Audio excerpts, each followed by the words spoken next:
Guys welcome back to the channel. आज हम लोग नया चैप्टर शुरू करने वाले हैं एंड दिस इज सॉल्यूशंस। इसका कुछ पार्ट जो है हम ऑलरेडी कर चुके हैं, सो उसकी हम पहले क्विक रिवीजन लेते हैं। So today what my topic of concern is concentration. Okay, कि किस तरह से हम लोग सॉल्यूशंस जो हैं उसकी कॉन्सेंट्रेशंस को एक्सप्रेस करते हैं। आपको पता है कि सॉल्यूशंस क्या होते हैं, ठीक है, होमोजीनियस मिक्सचर्स होते हैं और वो सब मैं नहीं करने वाली हूँ। टाइप्स ऑफ सॉल्यूशंस भी आपको पता है क्या होते हैं कि उसमें एक सॉल्यूट होता है, एक सॉल्वेंट होता है, सॉलिड सॉलिड सॉल्यूशंस होते हैं जैसे अलॉयज हो गए, सॉलिड लिक्विड सॉल्यूशंस होते हैं, solid gas, liquid liquid, liquid solid and so on. Now we are concerned more about solutions of, basically we are going to discuss over here three types of solutions इस पूरे chapter में, जिनको हम क्या बुलाते हैं, liquid solutions. So liquid solutions हम उनको क्यों बुला रहे हैं, क्योंकि जो सॉल्वेंट है that is going to be a liquid. So I am going to focus on number one, solutions of solid in liquids. I'm going to concentrate on number two, liquid in liquid, जहाँ पे सारे के सारे आपके रियोल्स law और ये सब vapour pressure वगैरह आएगा. ठीक है. And thirdly we are going to talk about gas in liquid, Henry's law वगैरह, वो सब हम इस कैटेगरी के अंडर करेंगे.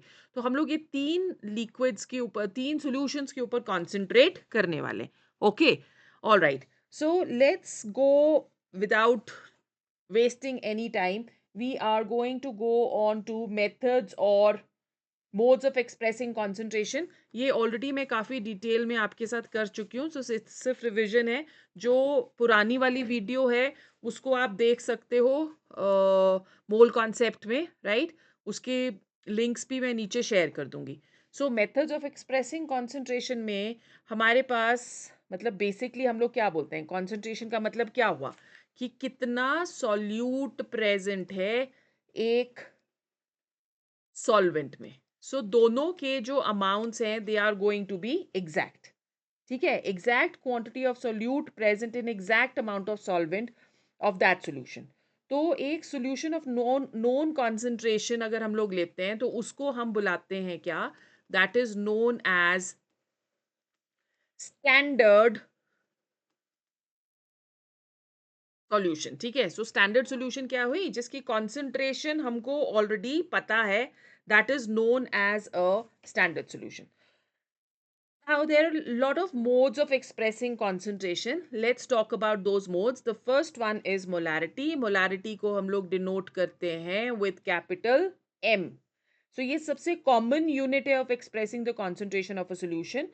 Molarity जो है that is equal to what? It is the number of moles of the solute upon volume of the solution in liters. अगर वॉल्यूम ml में दे रखी है तो यहाँ पे हम क्या कर देते हैं, इन 2000 टू कन्वर्टेड इनटू लीटर्स. ठीक है, so this is what molarity is.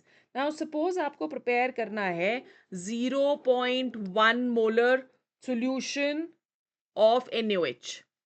तो इसे हम कैसे प्रिपेयर करेंगे, हम लोग डिसॉल्व करते हैं 40 grams.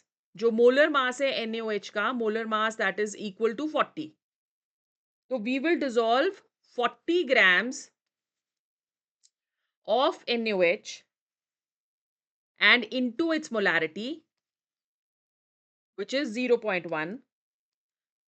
So we are dissolving over here 4 grams per liter of the solution. Per liter of the solution. ठीक है, सो इस तरह से हम लोग लेबोरेटरी में जो सॉल्यूशंस हैं मोलारिटी वाली वो बनाते हैं. मतलब कि अगर हमें 0.1 मोलर NaOH सॉल्यूशन बनाना है तो हम लोग डिसॉल्व करते हैं 40 into 0.1 which is equal to 4 grams per liter of the solution, which is going to give us a molarity of 0.1. Units जो molarity के होते हैं that is moles per liter. ठीक है, फिर सेकेंड आ गया मोलालिटी. मोलालिटी को हम लोग डिनोट कर रहे हैं by small m, and molality that is equal to number of moles of the solute per kg of the solvent. ठीक है, अब अगर ये हमें ग्राम्स में दिया है तो हम 1000 के साथ कर लेते हैं मल्टीप्लाई, राइट।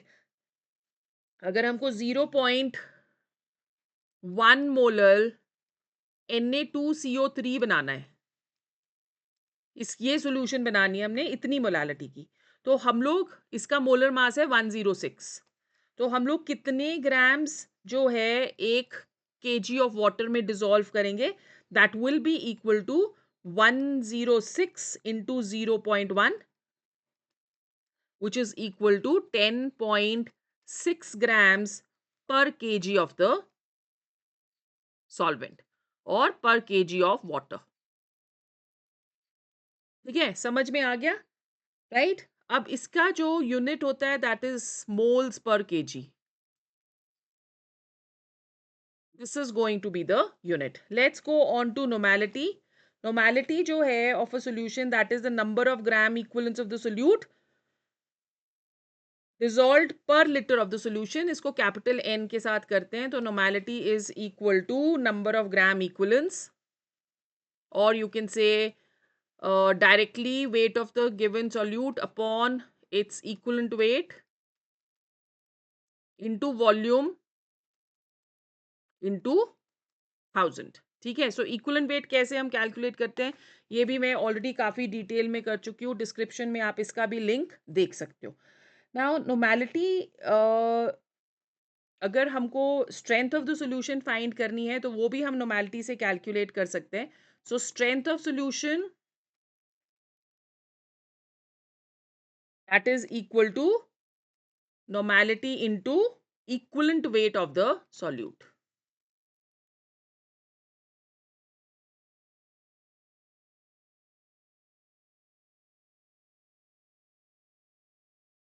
ठीक है, so this is how you can find out the strength of the solution.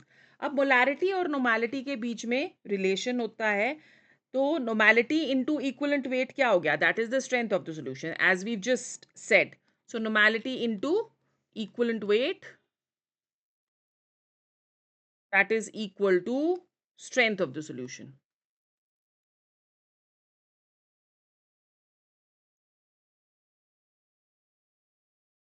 Okay, तो मोलारिटी इनटू मॉलिक्यूलर वेट क्या हो गया, that is also strength of the solution. Molarity into molecular weight that is also equal to strength of the solution। तो इसका मतलब ये हुआ that normality into equivalent weight that is equal to molarity into molecular weight। ठीक है, और normality upon molarity that is equal to molecular weight upon equivalent weight, और इसको हम बोलते हैं n फैक्टर, राइट। तो इसका मतलब अगर हम लोग नॉर्मेलिटी कर रहे हैं तो normality that is going to be equal to molarity into n। So solutions को हम लोग जनरली एक्सप्रेस करते हैं as 1 normal, 2 normal, deci normal. Deci normal का मतलब हुआ n/10, सेमी नॉर्मल का मतलब हुआ n/2। So this is how we generally express the solutions. Okay, फिर उसके बाद हमारे पास आ जाता है formality. Now what is formality? ये जो टर्म है this is mostly used for ionic solids.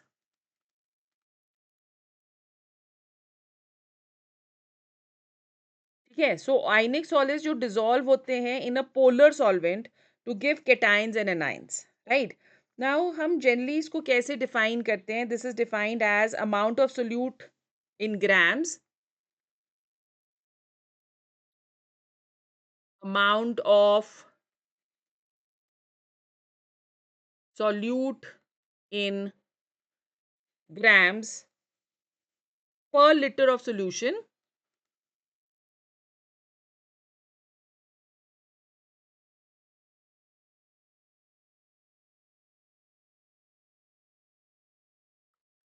upon gram formula mass of the solute।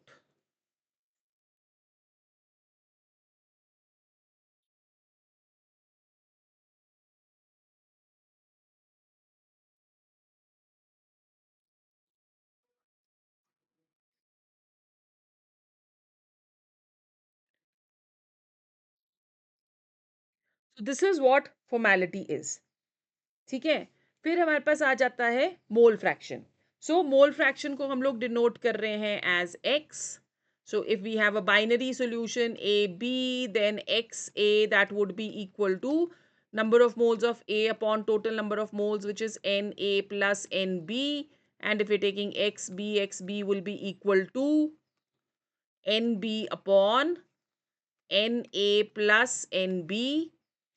And total mole fraction XA plus XB, that is always equal to 1. ठीक है, अगर more than 2 components होंगे तो in that case आपके पास जितने भी number of components हैं तो आप x की वैल्यू, जैसे अगर c भी है तो n x A will be equal to n A upon n A plus n B plus n C, and x B will be equal to n B upon n A plus n B plus n C. So that is how you calculate the mole fraction. ठीक है, फिर एक और term होती है which is the mole percent. अब mole percent क्या हुआ? Number of moles of a component in 100 moles of the solute. तो इफ फॉर एग्जांपल हमारे पास 0.8 मोल्स ऑफ अमोनिया है.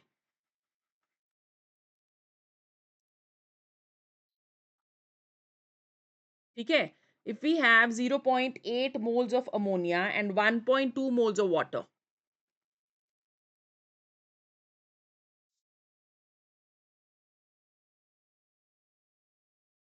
Okay, so what is going to be the mole fraction of ammonia? X of NH3, that will be equal to 0.8 upon total number of moles, that is 0.8 plus 1.2, which is equal to 8 upon 20.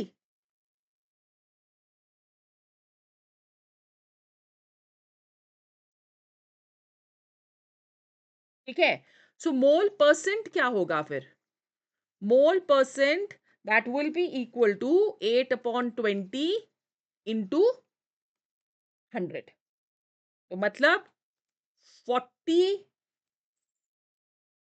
Mole percent. Okay, सो इस तरह से हम लोग मोल percent calculate करते हैं. फिर आपको पता है कि मास फ्रैक्शन आप कैसे कैलकुलेट करते हो. अगर आपके पास दो कंपोनेंट्स है एक सॉल्यूशन में ए एंड बी, इसका वेट हो गया डब्ल्यू ए, इसका वेट हो गया W B, then what is going to be the mass percent of A? That will be equal to W A upon W A plus W B into 100. ठीक है, and percentage of B would be equal to WB upon WA plus WB into 100. मतलब आप इसको 100 से भी minus कर सकते हो अगर दो कंपोनेंट्स हैं हमारे पास. ऑलराइट, फिर हमारे पास आ जाता है पीपीएम. सो पीपीएम मींस कि कितने, जैसे percent is 100, ppm is 10 raised to power 6. So this is mass of, this can be calculated as mass of one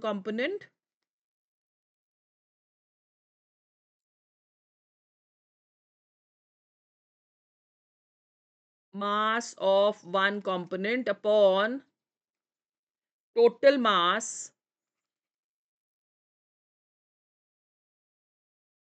into 10 raised to power 6. ठीक है, so this is how you calculate ppm.